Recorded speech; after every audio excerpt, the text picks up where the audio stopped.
Hey guys, tonight we're going to talk about something I know many of you have felt. It's that strange, hollow ache that comes after you've finished one of the most powerful books ever written. It's the phantom limb of personal development. You can feel the potential, but you can't make it move. It's the equivalent of reading a detailed book on how to build muscle, complete with anatomical charts. We expect the principles to somehow seep into our subconscious through osmosis. But to truly internalize it, to believe it in your bones, is to fundamentally alter your relationship with reality. We live in a world of solid objects. We can touch the table in front of us, feel the weight of a coin in our hand. One day, they were pulling out rich ore.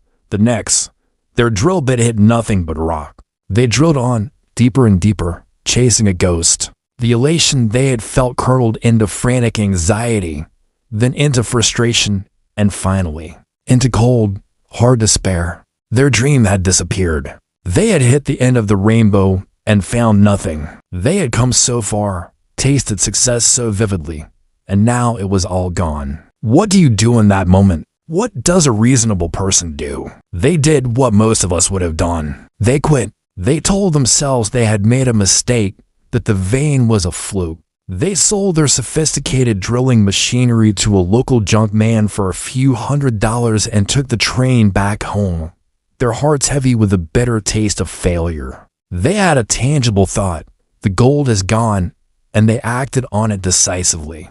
This physical world feels like the real world, and our thoughts feel like ephemeral, private, powerless wisps of smoke that drift through our consciousness. Hill's entire philosophy is a rebellion against this assumption. He argues that it is the other way around. The inner world of thought is the creative cause, and the outer world of circumstance is the effect. To miss this is to miss everything. And because he knew this was the most difficult, an important pillar to establish, he didn't just state it as a fact, he proved it with a story. A story so powerful it has haunted and inspired millions for nearly a century. The story of a man who literally stopped 3 feet from gold. But the subconscious mind, the giant, powerful, and deeply habitual part of you, doesn't respond to gentle suggestions or one-time intellectual epiphanies. Caught up in the electric excitement of the gold rush, a time when fortunes were being pulled from the earth, Darby and his uncle traveled west to Colorado,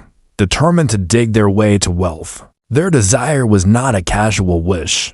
It was a fever. They worked to secure a claim and, with pick and shovel, began the back-breaking labor. The initial phase was brutally hard, but their hope was strong. And then, it happened. The glimmer, the unmistakable shine of ore. They had struck a vein of gold. The excitement must have been blinding. They had done it. They had proven their dream was real. They covered up their find and quietly returned home to tell their relatives and neighbors, raising the money needed for the heavy machinery that would pull their fortune from the ground. The first car of ore they shipped to a smelter confirmed their wildest hopes. The returns were huge. They were on the verge of clearing all their debts, and then stepping into a life of staggering wealth. The big payoff was just ahead. It responds to 2 things: intense emotion and endless repetition.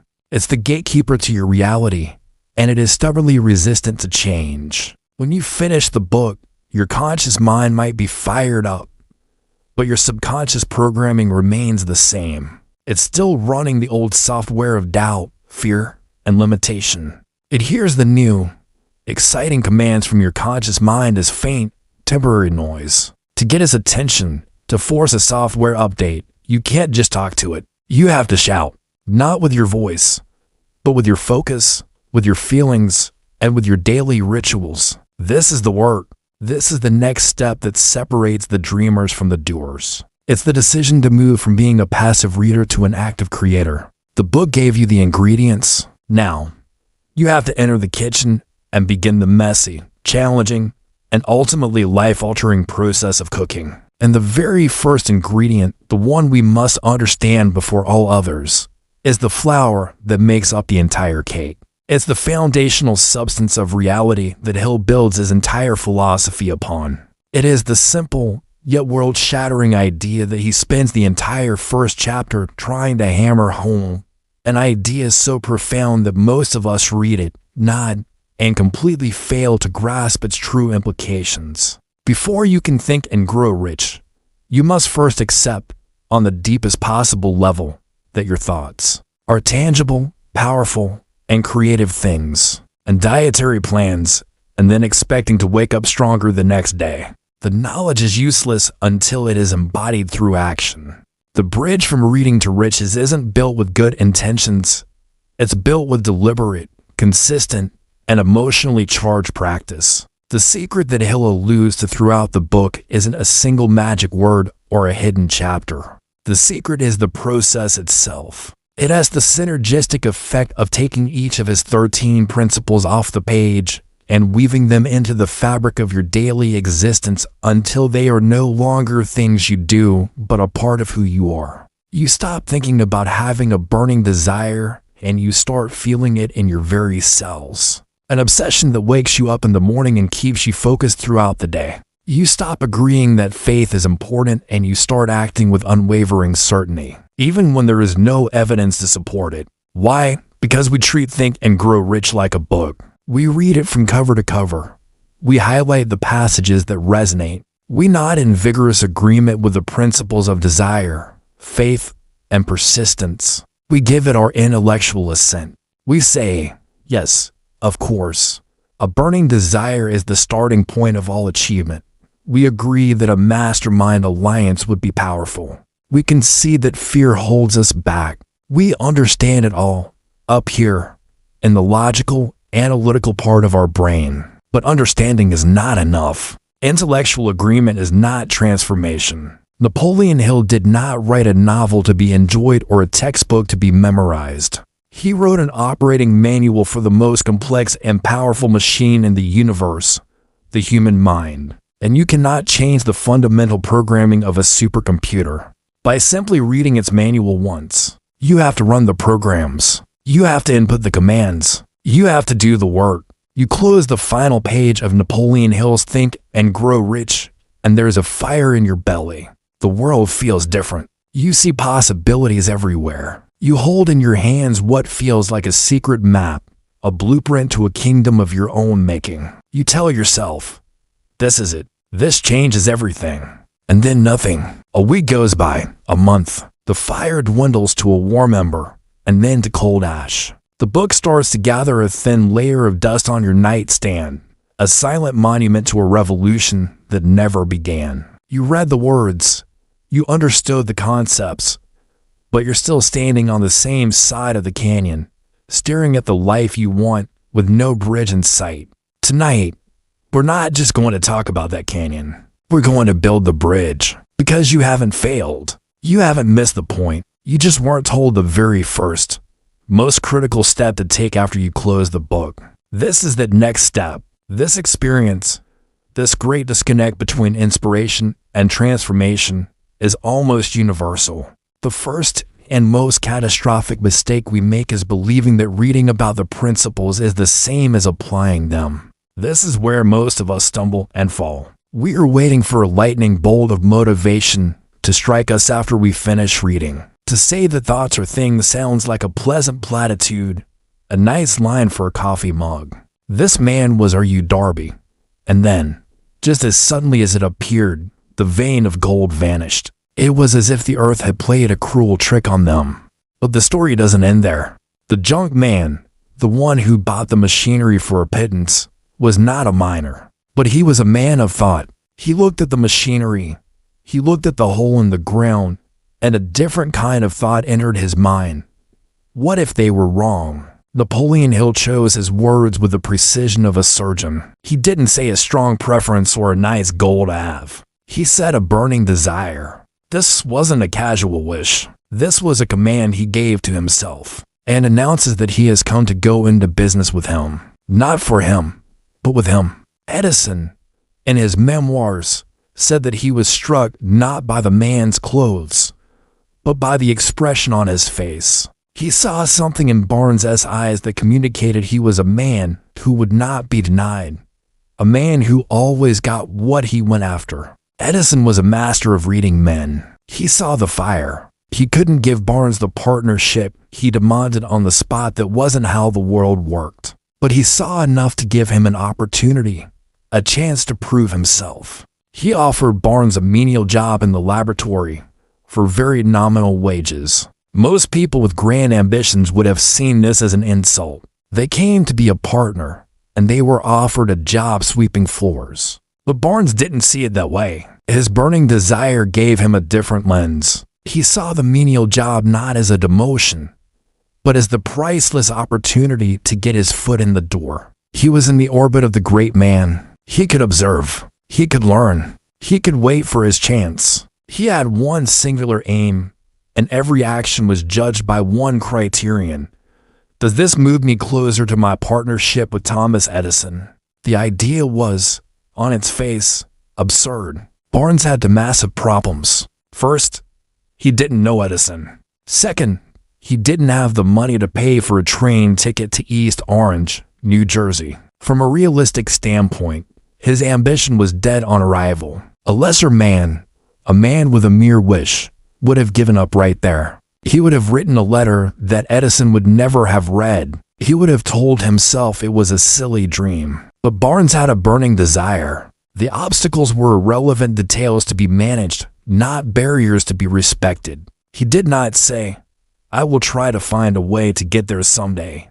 He decided he was going now. He hopped a freight train of blind baggage, as they called it, and arrived in Edison's laboratory, looking like a tramp. This is the second critical distinction that separates the passive reader from the active creator. And it's a chasm in which most ambitions die. We all have wishes. We wish for more money. We wish we were in better shape. We wish for a more fulfilling career. A wish is a pleasant, powerless fantasy. It's a cloud of smoke that dissipates the moment a real-world obstacle appears. It costs nothing, and it's worth precisely that. A hope is a step above a wish. It has a bit more focus, a glimmer of optimism. We hope the business succeeds. We hope we get the promotion.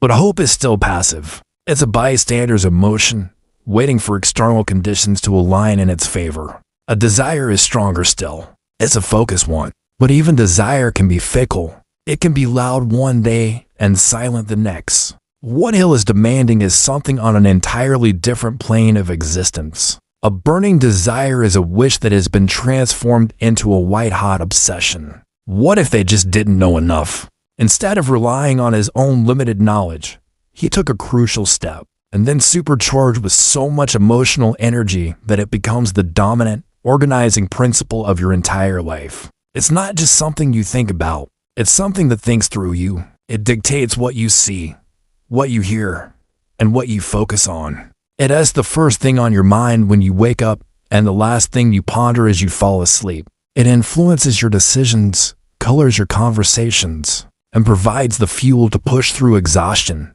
failure, and the chorus of critics both internal and external. It is the difference between saying I would like to be a writer and being a person who is physically incapable of not writing, who feels a genuine pain when they are kept from the keyboard. It is the difference between I want to start a business and waking up at 4 a.m., heart pounding with an idea so compelling that sleep becomes an irritating distraction. A burning desire is not a choice. It's a possession. It possesses you. He hired a mining engineer to come out and examine the mine. The engineer, a man of specialized knowledge, looked at the geology, took some measurements, and concluded his report with a staggering piece of information. The Darbys had failed because they were unfamiliar with fault lines. His calculations showed that the original vein was still there, waiting for them. It was located just 3 feet from where the Darbys had stopped drilling. 3 feet. The junk man, armed with this new, expert-informed thought, started drilling again. And from that same mine, he extracted millions of dollars in gold. He became immensely wealthy because he knew enough to seek expert counsel before giving up. This story is the perfect parable for the next step. On the surface, the lesson is simple: persistence. Don't quit, and that's true. R.U. Darby later went on to become a titan in the insurance industry, repaying his debt to the junk man millions of times over, driven by the personal, painful lesson of never, ever stopping just because of temporary defeat, But the deeper lesson, the one that underpins Hill's entire philosophy, is about the tangible power of thought. Darby's first thought, the gold fever, was so powerful it physically moved him across the country, inspired others to invest, and literally manifested gold ore. His thought became a thing. His second thought, the thought of defeat, was equally powerful. It caused him to sell his tools, abandon his dream, and walk away from one of the richest strikes in Colorado. That thought of failure also became a thing, a reality of loss and regret. The junk man had a third type of thought, a thought of intelligent faith. He didn't just blindly hope, he fused his thought with specialized knowledge. And that thought, too, became a thing. Millions of dollars. Your thoughts are the true currency. They are the seeds from which the garden of your life will grow. You can plant seeds of faith, desire, and intelligent planning, or you can plant seeds of fear, doubt, and ignorance. The universe doesn't judge. It simply provides the soil for whatever you choose to plant. Accepting this isn't a passive act. It's a profound responsibility. It means you can no longer blame circumstances. Your reality is a mirror of your dominant thoughts. The very first step, therefore, is to stand guard at the gateway of your mind and consciously choose the thoughts you allow to take root. But a simple thought, a casual acknowledgement, isn't enough to overcome the inertia of a lifetime of programming. To drill through the fault lines of your own life, you need something far more potent. You need to take a simple thought and amplify it, magnify it, and set it on fire until it becomes an all-consuming obsession. You need what Hill called a burning desire. A burning desire. The phrase itself feels intense, almost primal, and that's by design. It is a desire that has been crystallized into a single, definitive purpose. To illustrate this, Hill tells the story of Edwin C. Barnes, a man who became possessed by a single, unshakable thought. He would become the business partner of the great inventor, Thomas A. Edison. Imagine the scene. A young, determined but disheveled man walks into the office of the most famous inventor on the planet. That chance took years to arrive. Years of doing low-level work that was far below his real ambition. Other men would have lost heart. Their desire would have faded. They would have moved on to better opportunities. Not Barnes. He was waiting. He was watching. He knew his moment would come. An obsession that exists only in your mind is like steam without an engine, powerful but undirected, dissipating into the air without accomplishing any work. The next step is to channel that immense emotional energy into a tangible, explicit blueprint. This is where we move from the internal world of feeling to the external world of action. This is the first pen-to-paper moment of the entire philosophy, and it is profoundly important. A goal without a deadline is just a dream. The deadline acts as a forcing mechanism. It creates a sense of urgency in your subconscious mind. It says, this is not a someday project. This is happening. Again, be definite. This is the formalization of the contract. You are taking the first four steps and combining them into a single, powerful declaration of intent. As you read, see and feel and believe yourself already in possession of the money. This final step is the most important of all, and it is the bridge to the next major principle. It is not enough to write the statement and file it away. You must infuse it with life. You must charge it with emotion. By reading it aloud, you engage multiple senses, sight and hearing. By doing it at night and in the morning, you are delivering this command to your subconscious mind at the 2 times of day, when it is most receptive, when the veil between the conscious and subconscious is thinnest, and the instruction to see and feel and believe yourself already in possession is the master key. You are performing a mental rehearsal of your success. You are creating the feeling of the wish fulfilled. You are not begging the universe for a favor. You are commanding your own mind to create a new reality. This daily ritual is the program you must run, the code you must input, until the software of your mind is completely rewritten. It is the very essence of what Hill calls autosuggestion. It's your personal manifesto, your declaration of independence from your old circumstances. It should be written in the first person, present tense, as if you have already achieved it. For example, by December 31st, 2025, I will have in my possession $250,000. which will come to me in various amounts from time to time during the interim. In return for this money, I will give my most effective services, tapping into my full capacity as a marketing strategist, delivering unprecedented value to my clients. My plan to achieve this is to. This written statement is your North Star. It's the physical anchor for your intangible desire. Not next year, but by 11:59 p.m. on December 31st, 2025.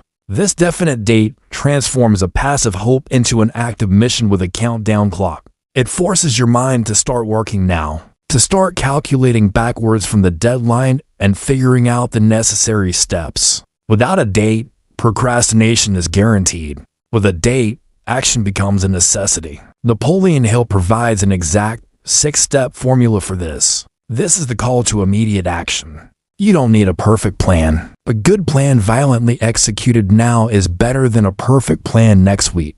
The simple act of taking that first physical step, sends a powerful signal to your subconscious. It says, we are serious about this. Your plan will be imperfect. It will change. You will make mistakes. That's irrelevant. The key is to begin at once. Write down the first few logical steps you can think of. Who do you need to talk to? What do you need to learn? What is the first, smallest action you can take today?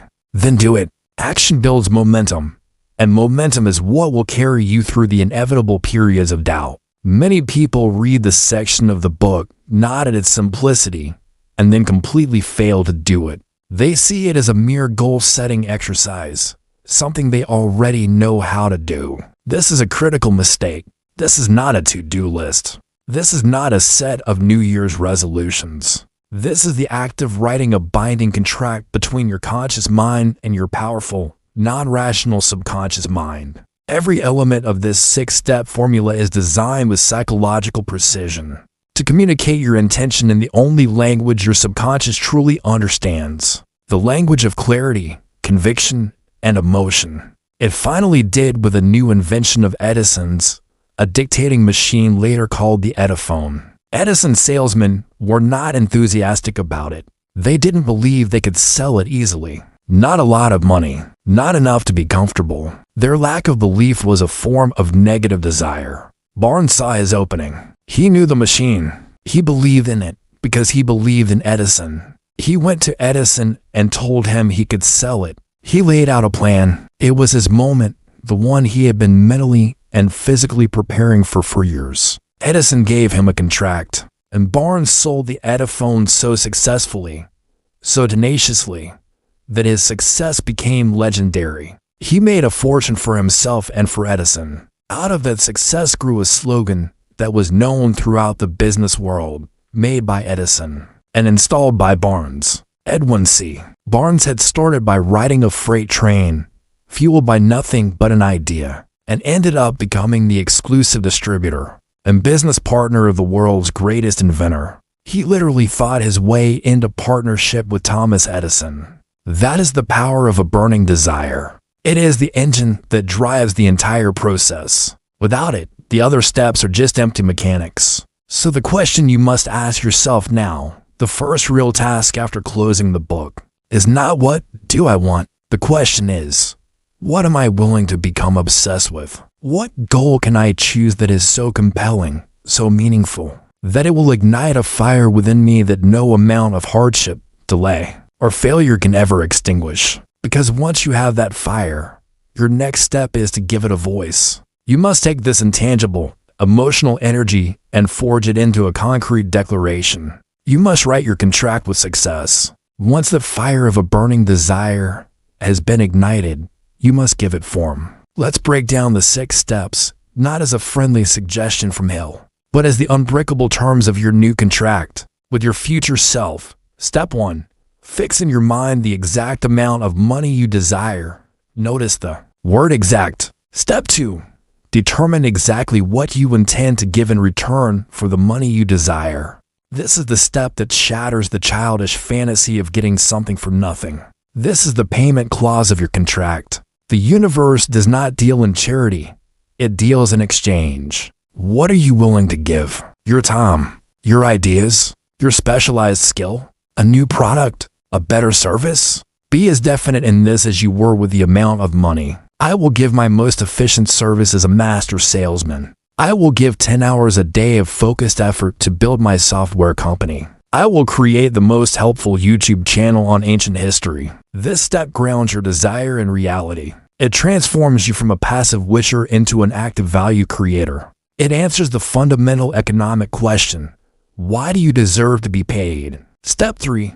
Establish a definite date when you intend to possess the money you desire. Step 4. Create a definite plan for carrying out your desire, and begin at once, whether you are ready or not, to put this plan into action. Step 5.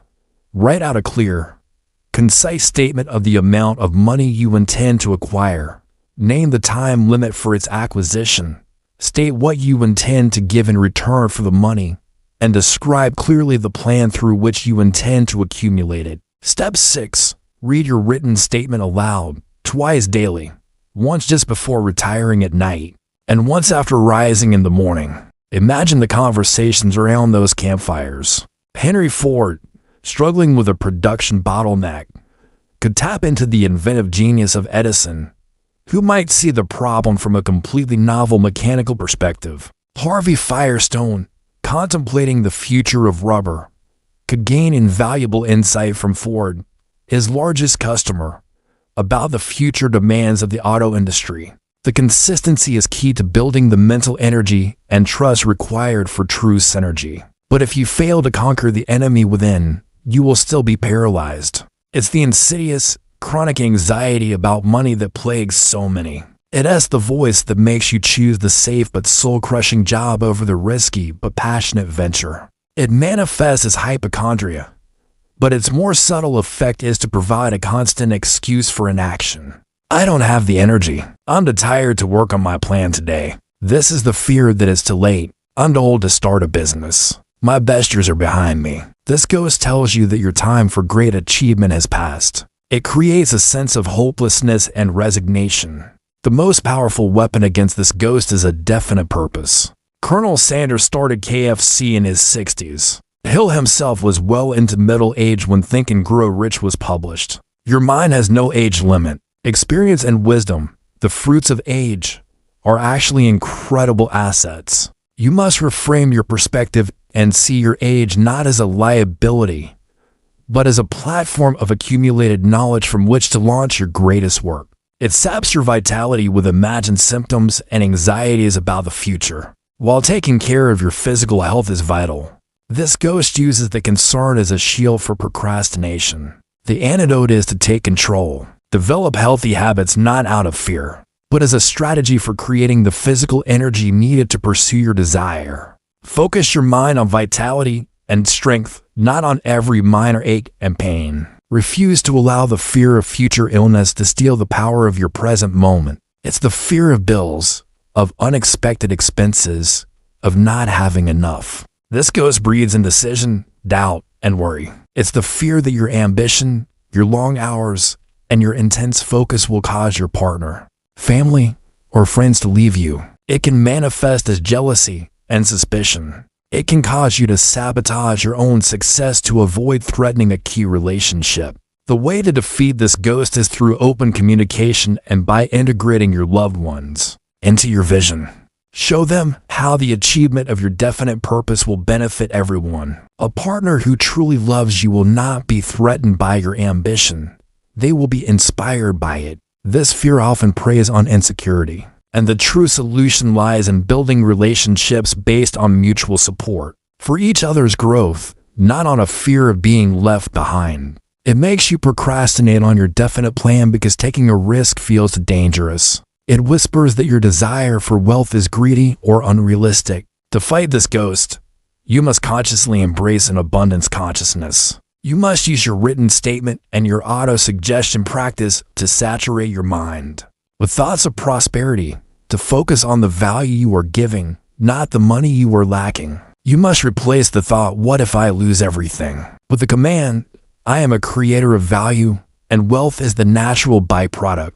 This internal enemy is not a single entity. It's a shadowy council of saboteurs that Napoleon Hill personified as the 6 ghosts of fear. This is the fear of what will they think, It's the terror of ridicule, of being judged by family, friends, and society. This ghost is the assassin of dreams. It keeps you from launching your business because you're afraid people will laugh at your idea. It stops you from posting your creative work because you fear negative comments. It forces you to conform to a life you don't want, simply to maintain the approval of others. To conquer this ghost, you must make a firm decision that your own definite purpose is more important than the fleeting opinions of others. You must realize that most criticism comes from people who are too afraid to pursue their own dreams. Henry Ford faced relentless ridicule for his horseless carriage. The Wright brothers were called fools. Every great achievement in history was born from an idea that was initially criticized.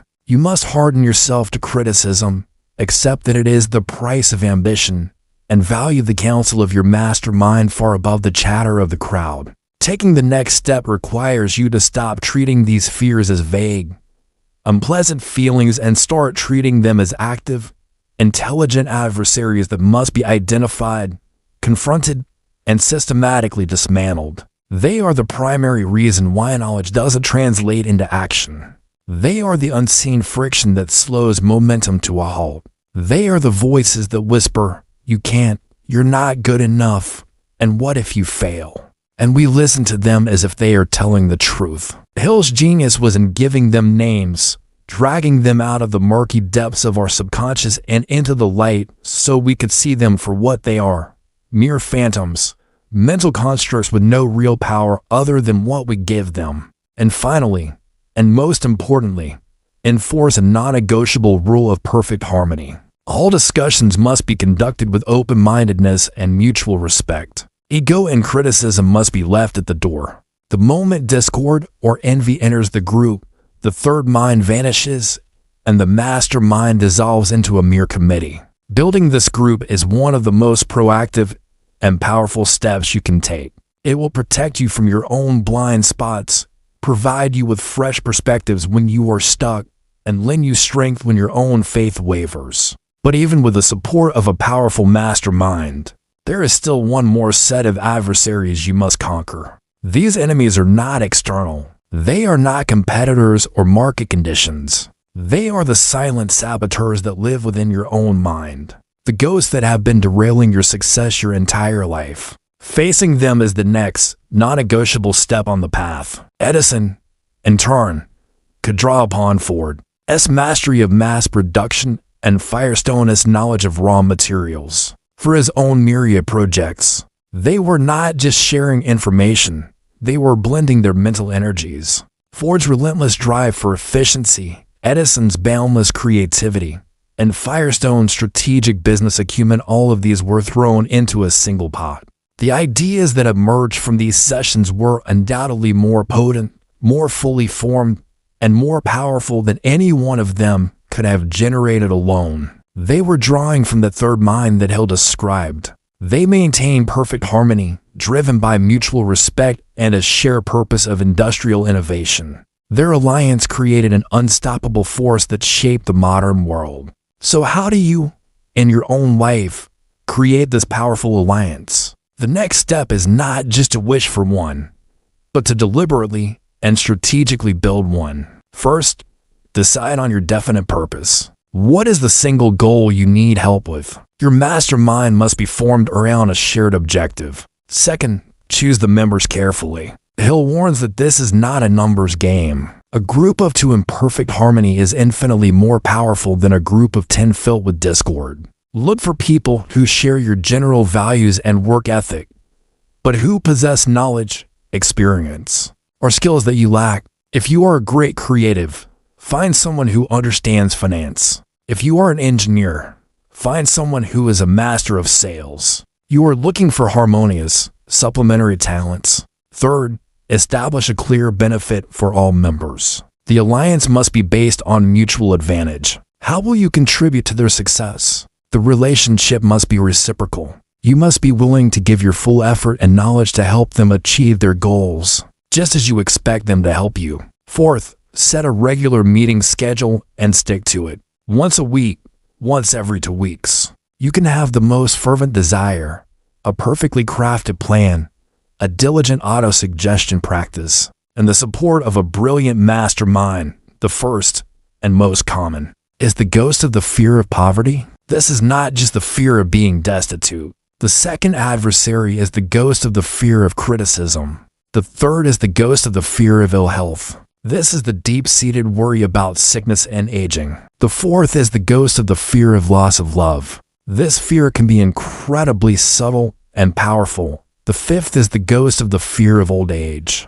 Finally, there is the most terrifying of all, the ghost of the fear of death. This fear lies at the root of many others. It creates a sense of futility. The mental and emotional energy that was previously consumed by worry, doubt, and anxiety is liberated. Suppression is like trying to dam a mighty river with a wall of weak concrete. Eventually, the pressure will build, and the dam will break, often in destructive ways. Transmutation, on the other hand, is not about blocking the river.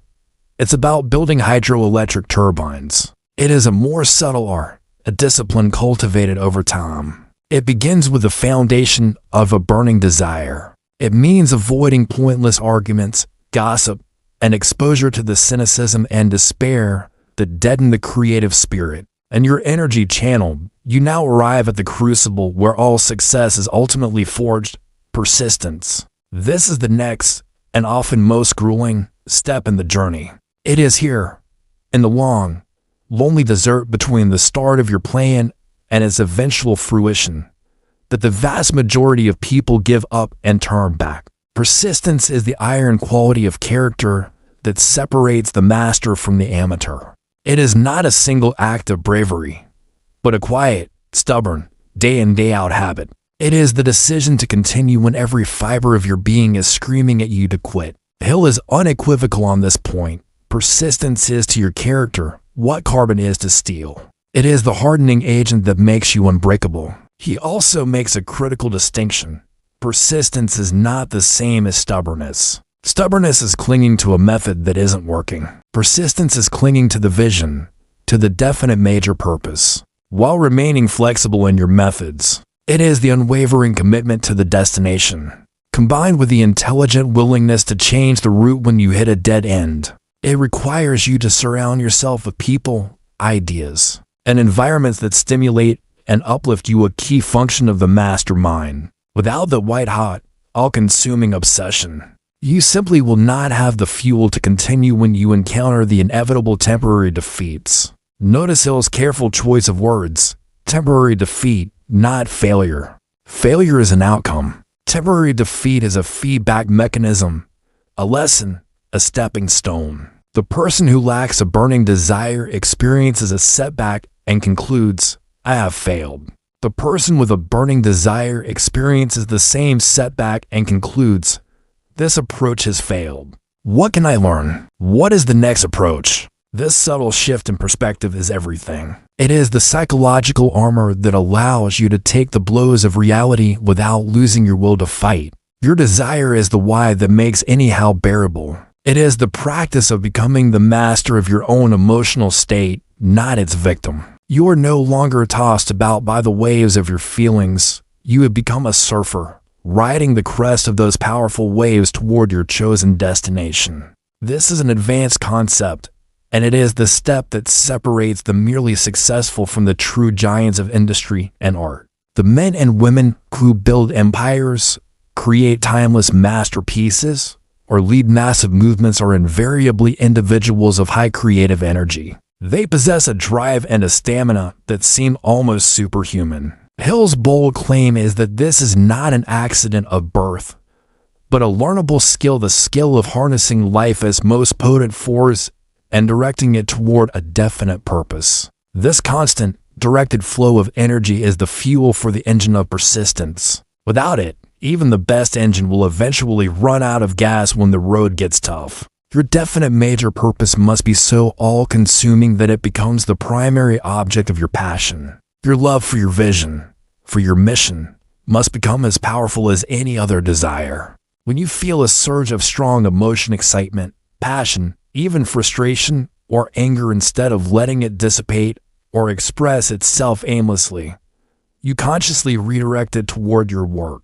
You ask yourself, how can I pour this energy into my project? How can I use this fire to solve the problem in front of me? You sit down to work on your plan not when you feel placid and calm, but when you feel charged with emotion. You learn to associate that peak emotional state with creative output. It's about taking the immense, natural flow of that river and converting its energy into a different form of electricity that can power cities, factories, and entire civilizations. In the same way, sex transmutation is the art of converting the raw energy of desire into the refined power of creative genius, unwavering enthusiasm, and magnetic charisma. It is the missing ingredient that transforms a cold, logical business plan into a passionate, unstoppable crusade. It's like closing dozens of unnecessary programs running in the background of your computer. Suddenly, the system's primary processor has access to an enormous surge of power. The emotion of love, which is intertwined with this energy, is what drives a person to sacrifice, to protect, to build a future for their family. This energy is the source of our finest art, our most moving music, and our most passionate poetry. It is the fire behind the orator who can sway a nation, and the entrepreneur who works 18-hour days, not out of grim obligation, but out of a passionate love for their creation. They are not just motivated, they are driven. They are fueled by an internal dynamo that others lack. Hill posits that this dynamo is a transmuted creative force. When you learn to control and redirect this energy, you tap into a wellspring of vitality that makes you more creative, more perceptive, and more persuasive. Your imagination becomes sharper. You begin to generate ideas more freely. The sixth sense, or creative intuition, which we will discuss later, begins to awaken. You develop a personal magnetism that attracts people and opportunities to you. This is not mystical woo-woo. It's observable psychology. People are drawn to passion, enthusiasm, and vitality. A person who has mastered this art radiates a quiet confidence and a creative fire that is deeply compelling. This newfound energy is raw, potent, and creative. The next step, and perhaps the most sophisticated and misunderstood principle in Hill's entire philosophy, is to consciously harness and direct this power. He called this principle the mystery of sex transmutation. The name itself can be jarring to modern ears, but it is essential to look past the antiquated terminology, to grasp the profound psychological truth at its core. Hill argued that the sex drive is, by far, the most powerful and motivating of all human desires. It is a biological imperative, a force of nature that can inspire men and women to acts of superhuman courage, creativity, and persistence. When driven purely by its physical expression,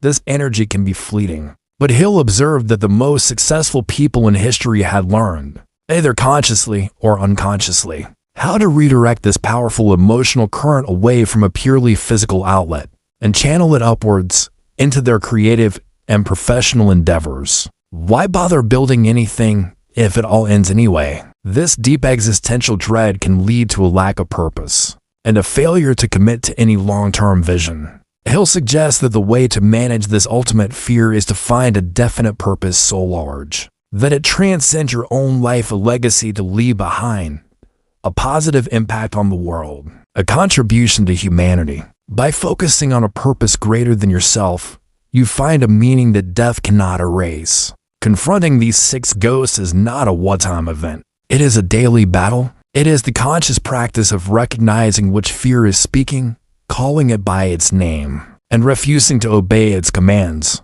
It is a crucial act of mental warfare. And once you begin to win this war, you free up an enormous amount of mental and emotional energy that was previously wasted on worry and doubt. This liberated energy is a powerful fuel. The next and most advanced step is to learn how to channel it. Once you have begun the process of starving the ghosts of fear, a remarkable thing happens. Transmutation is not suppression. It is not about denying or repressing this fundamental human energy. Look at the evidence in nature and in human endeavor. So how does one practice this? It is not a mechanical, step-by-step process like writing out your statement. This requires constant vigilance and self-awareness. It means protecting your mind from negative influences that drain this precious energy. With your desire burning, your plan in hand, your mind programmed, your allies assembled, your fears confronted, the bedrock of all persistence is the burning desire. Consider the life of Abraham Lincoln, a man whose story is a masterclass in relentless persistence. His journey was not a smooth ascent to greatness. It was a long and brutal series of devastating setbacks. He used each temporary defeat as a lesson in the university of hardship. Hill gives for simple steps. First, a definite purpose backed by a burning desire. You will face problems so complex that your own logic and the combined knowledge of your mastermind are not enough to solve them. He selected a cabinet of invisible counselors, a group of men whose lives and work he most admired. His initial group consisted of 9 men: Emerson, Paine, Edison, Darwin, Lincoln, Burbank, Napoleon, Ford, and Carnegie. As he continued this practice night after night, week after week, the imaginary figures began to take on a life of their own. He was using the archetypes of his heroes as the telephone numbers to access different parts of his own highest potential. This technique may sound fantastical, but it is grounded in sound psychological principles. We are deeply influenced by the people we admire. By consciously and systematically focusing on the qualities of your heroes, you are programming your mind to emulate them. You are creating new mental models for problem solving and decision making. The advice you receive from your counselors is, in reality, your own intuition speaking to you, but it is filtered through the lens of the persona you are addressing. Asking "What would Steve Jobs do?" is a more powerful creative prompt than asking "What should I do?" because it forces you to step outside your own habitual patterns of thought and adopt a new, more innovative framework. They cease to be mere puppets of his imagination and develop distinct personalities, voices, and manners of speaking. Hill recounts with a sense of awe how these meetings became vividly real. Lincoln would arrive late and stand grim-faced in the doorway. Burbank and Paine would engage in witty repartee. Napoleon would often dissent with the others. The meetings took on a reality that was, at times, startling.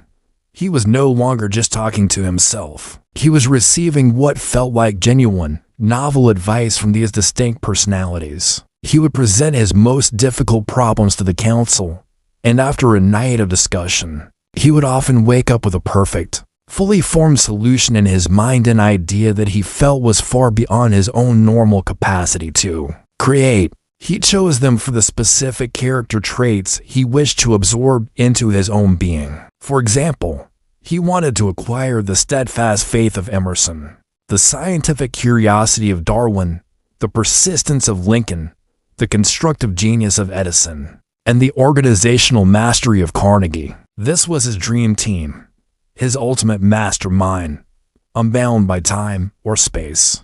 Every night, in his imagination, he would seat these great figures around a council table. He, as the chairman, would then address each one of them aloud, calling them by name. You will need a flash of genius, a creative leap, an insight that comes from a higher plane of thought. By asking Emerson for wisdom or Lincoln for courage, he was impressing upon his own mind the command to develop these qualities. He was acting as if he had access to their genius, and through the power of belief and repetition, his subconscious mind began to reshape his character in that image. He was not just seeking answers, he was seeking to become a person who could generate those answers. He was building the mental and spiritual muscles of greatness by training with the greatest of all time. It was a targeted, heroic form of character development. To access this level of inspiration, Napoleon Hill practiced and recommended one of his most fascinating, imaginative, and, for many, strangest techniques. He called it the creation of his invisible counselors. This is the next step, an advanced practice for the individual who is serious about moving beyond mere achievement and into the realm of genius. It is a deliberate method for tapping into the archetypal wisdom of history's greatest minds by using the power of your own imagination as a conduit. It is a profound application of autosuggestion, designed to shape not just your beliefs, but the very character and quality of your thought processes. We have covered this.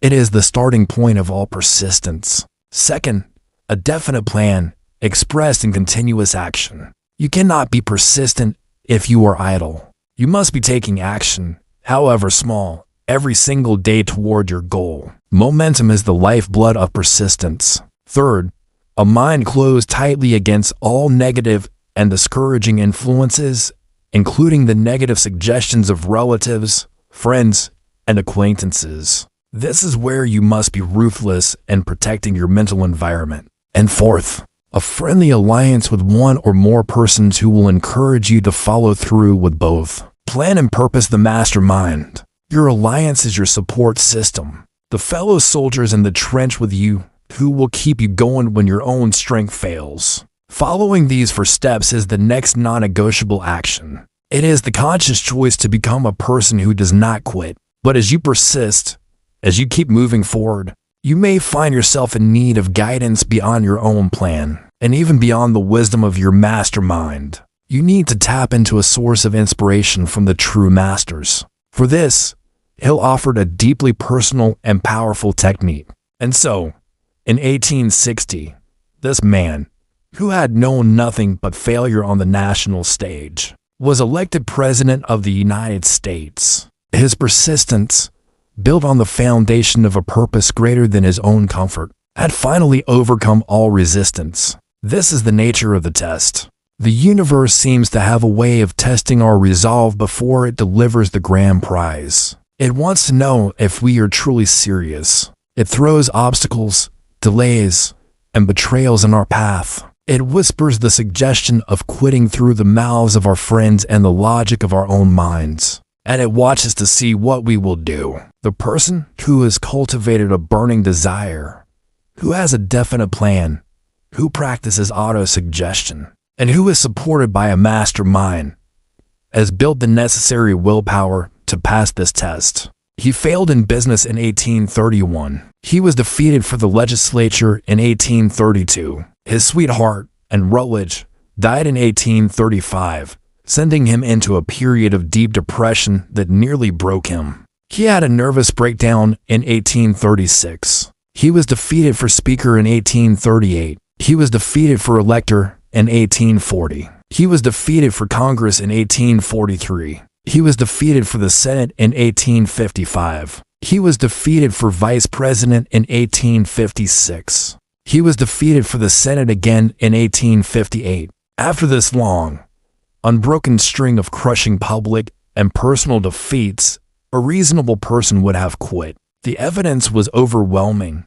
Politics was not for him. His ghosts of fear were likely screaming at him. The critics were abundant. But Lincoln's desire to serve his nation and preserve the Union was not a casual ambition.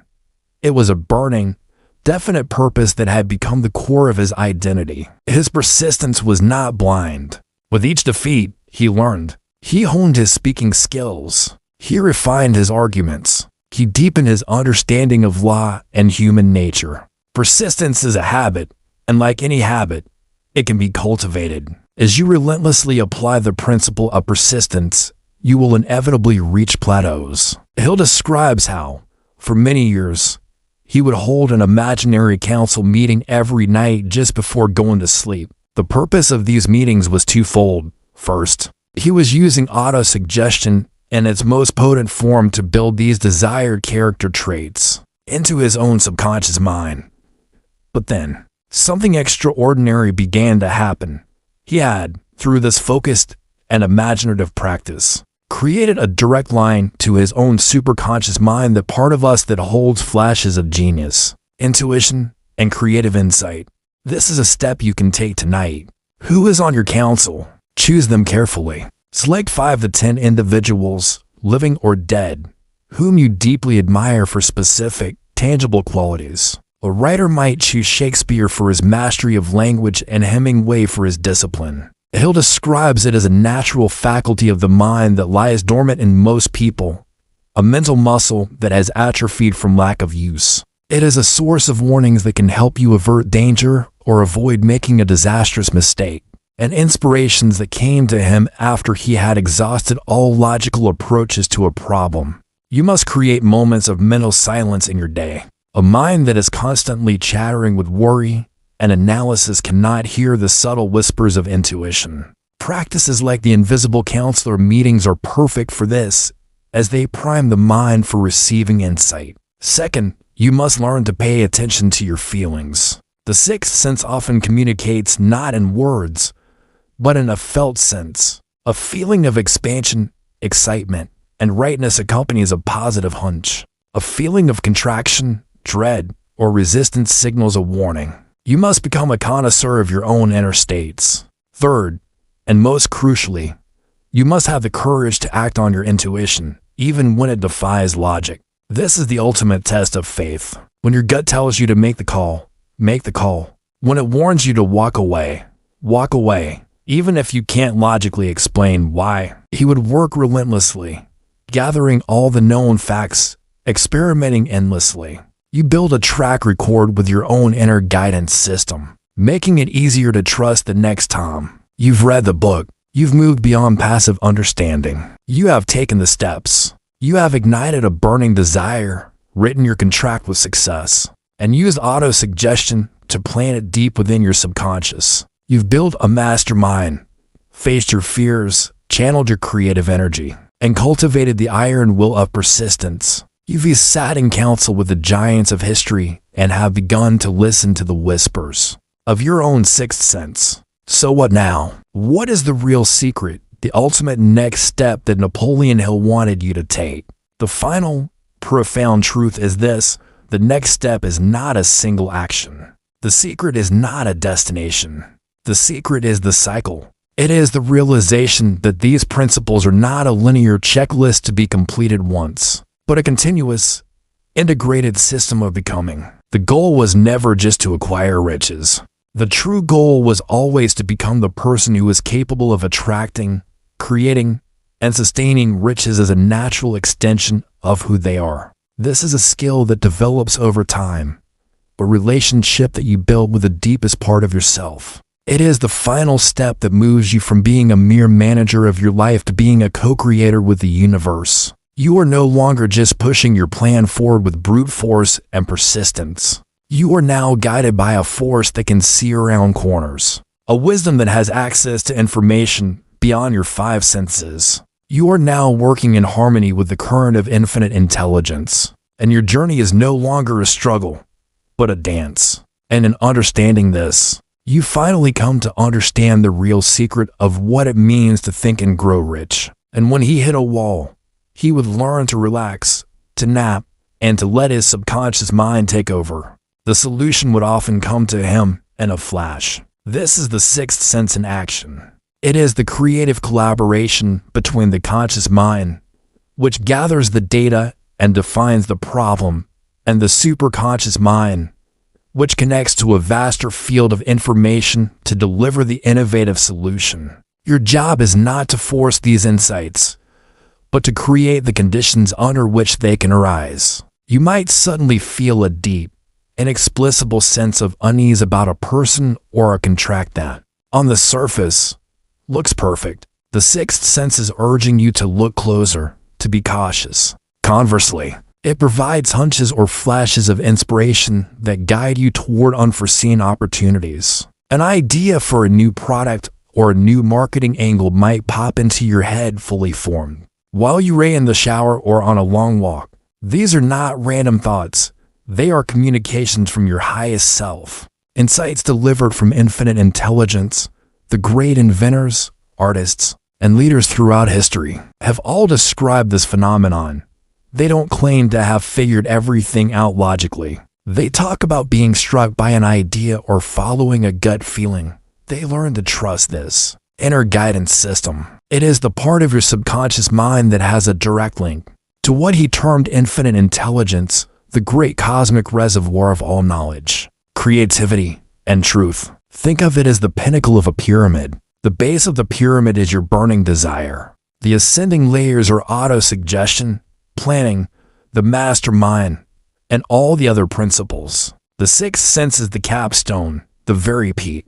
and it can only be placed upon a complete and solid foundation. You cannot jump to developing your intuition without first doing the rigorous work of mastering the other steps. The practice of the first 12 principles is what tunes your mind to the right frequency, allowing you to receive the broadcasts from infinite intelligence. An entrepreneur might choose Steve Jobs for his vision, Warren Buffett for his patience, and Oprah Winfrey for her connection with her audience. Write their names down. Before you sleep, close your eyes and build your council table. See them there. Address them. Tell them about your definite purpose. Present them with your greatest challenge. Ask for their guidance. Don't force an answer. Just hold the meeting, plant the seed, and then let it go. Let your subconscious mind work on it while you sleep. The results may not be as dramatic as hell's at first, but with consistent practice, you will begin to notice a change in the quality of your ideas. You will find yourself approaching problems with a newfound creativity and courage.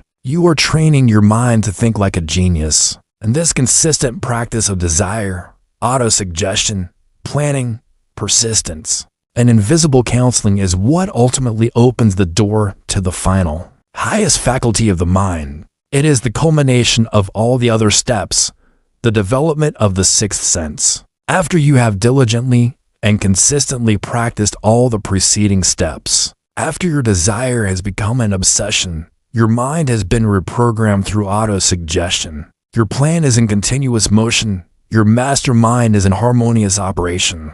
Your fears have been faced.